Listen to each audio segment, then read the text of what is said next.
আপনার যে ভালোবাসা সারা বাংলাদেশ ব্যাপী আমাদের প্রতি আপনাদের যে ভালোবাসা রয়েছে, এই ভালোবাসাটা অব্যাহত রাখবেন ইনশাআল্লাহ। আর আপনাদের প্রতি আমাদের ভালোবাসা অব্যাহত থাকবে। আপনাদের সুখে দুঃখে, আপনাদের যে কোনো বিপদ মুসিবতে আমরা আপনাদের পাশে ছিলাম, এখনো আছি, সামনের দিনও আমরা থাকবো ইনশাআল্লাহ। আপনাদের সুরক্ষা দেওয়ার জন্য, আপনাদের নিরাপত্তা দেওয়ার জন্য, আপনাদের সার্বিক বিষয়গুলো দেখার জন্য আমরা সব সময় প্রস্তুত আছি, সজাগ আছি, সচেতন আছি ইনশাআল্লাহ। আল্লাহ রাব্বুল আলামিন যদি কখনো রাষ্ট্রীয় ক্ষমতায় আমাদেরকে নিয়ে যায়, আপনাদের জন্য ভিন্ন ব্যবস্থা করব, যে ব্যবস্থার মধ্য দিয়ে আপনারা আরো অনেক বেশি উপকৃত হবেন, আরো বেশি নিরাপত্তা পাবেন, আরো বেশি সুরক্ষা পাবেন আপনারা ইনশাআল্লাহ। সেই বিষয়টা আপনাদের মাথায় দিলাম যে ইনশাআল্লাহ আমরা সেদিকে এগিয়ে যাচ্ছি। কারণ ইসলাম এমন একটা ধর্মের নাম যেখানে শান্তি, স্বস্তি, নিরাপত্তা।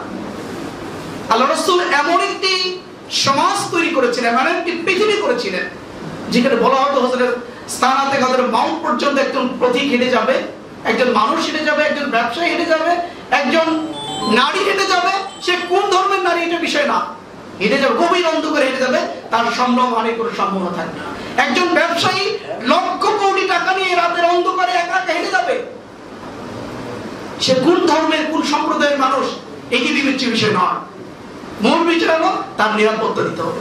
এই ধরনের একটি নিরাপত্তা সম্বলিত একটি সমাজ, রাষ্ট্র, শান্তিপূর্ণ সমাজ, রাষ্ট্র উপহার দিয়েছিলেন আমাদের প্রিয় নবী হযরত মুহাম্মদ সাল্লাল্লাহু আলাইহি ওয়াসাল্লাম।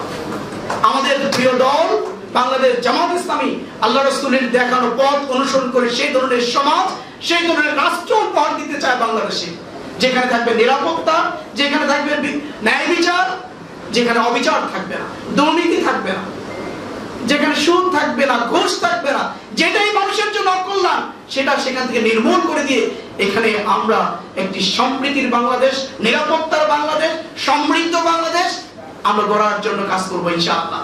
এই জন্য এই কাজে আপনাদের সার্বিকভাবে আমরা সহযোগিতা চাই। সর্বশেষ বলবো, আগামীর যে আপনাদের সবচেয়ে বড় ধর্মীয় যে উৎসব শারদীয় দুর্গাপূজা, এই শারদীয় দুর্গাপূজা নিয়ে আপনাদের মধ্যে একটা উদ্বিগ্নতা রয়েছে, আপনাদের নিয়ে আমরা উদ্বিগ্ন আছি। এই জন্য আমাদের জামাতের পক্ষ থেকে সারা দেশের সংগঠনকে মেসেজ দেওয়া হয়েছে, এখন থেকে এই দুর্গাপূজাকে সামনে রেখে নির্বিঘ্নে, নিরাপত্তার সাথে, নিশ্চিন্তে, নির্দ্বিধায় তারা যেন এই পূজা উৎসব পালন করতে পারে। এখন থেকে আইনশৃঙ্খলা কমিটি যেগুলো আছে, যেখানে যারা আছে তাদের সাথে কথা বলে, তাদের সাথে মত বিনিময় করে সার্বিক নিরাপত্তার ব্যবস্থা করার জন্য আমাদেরকে নির্দেশ দিয়েছেন। পাশাপাশি আমরা আপনাদের সাথে বসে, আপনারা যদি মনে করেন যে সেই সময়টাতে আমাদেরকে নিরাপত্তা, আইন শৃঙ্খলার পাশাপাশি জামাত ইসলামীর ভাইদেরকে যদি আপনারা মনে করেন যে আমরা আপনাদের পাশে একটা বলয় রচনা করে থাকবো, একটা নিরাপত্তার বেষ্টনী রচনা করবো, ইনশাআল্লাহ সেই ব্যাপারেও আমরা রাজি আছি, যদি আপনারা মনে করেন। আমাদের স্থানীয় দায়িত্বশীলরা আপনাদের সাথে কথা বলবেন, নির্দ্বিধা নিঃসংকোচে তাদের সাথে আপনাদের কথাগুলো বলবেন যে আপনাদের কি প্রয়োজন, সেই প্রয়োজন পূরণে আমরা বদ্ধপরিকর, আমরা আপনাদের পাশে থাকবো ইনশাআল্লাহ। সম্মানিত ভাই, আমরা আসুন আমাদের এই প্রিয় বাংলাদেশকে কাঁধে কাঁধ মিলিয়ে পরস্পর সহযোগিতার মধ্য দিয়ে একটি শান্তির বাংলাদেশ, একটি সমৃদ্ধির বাংলাদেশ আমরা উপহার দিই। এদের যদি সমৃদ্ধ হয়, এখানকার সুফল সকল মানুষ পাবে ইনশাআল্লাহ।